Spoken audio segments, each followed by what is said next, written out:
Un evento que crece cada ano e mellora a súa calidade. Deste xeito, Suso Sueiro presentou a 10ª edición do concurso Sanxenxo Degusta Tapas. O certame celébrase do 24 de maio ao 16 de xuño. Presentación de la 10ª edición del Degusta Tapas, que como todos sabéis es un producto que ayuda un poquito a empezar las temporadas de verano. En esta ocasión va a ser del 24 de mayo al 16 de junio y el funcionamiento es exactamente igual que todos los años. Hay un folleto que se os va a repartir a todos los locales, que se le dará a todos los clientes, para que vayan sellando cada uno de los locales en los que van probando las tapas. Nesta edición participarán 23 establecementos que ofertarán 45 tapas. As degustacións divídense en 3 categorías: tradicionais, creativas ou de deseño. Es lo de siempre, cada año os superáis. Aquí hay un montón de variedades de diferentes tipos. Sabéis que son tapas creativas, tapas dulces y tapas tradicionales.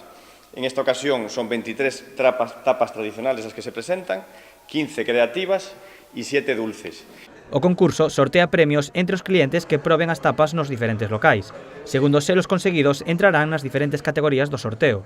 As 23 primeiras persoas que entreguen o Degusta Tapas completo na oficina de turismo de Sanxenxo conseguirán unha comida ou unha cena para 2 persoas.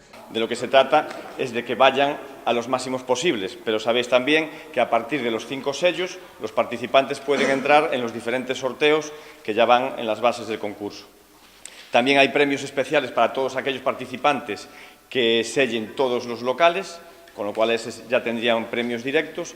Y bueno, como siempre, los premios suelen ser cenas o algún tipo de pase a un spa, que sois habitualmente los propios locales los que los cedéis. Además, hay un sorteo de un televisor de 49 pulgadas, si no me equivoco, que ese será el premio máximo. O prezo das tapas é de 2 euros e o resultado final, dentro de cada categoría, decidirá un xurado popular.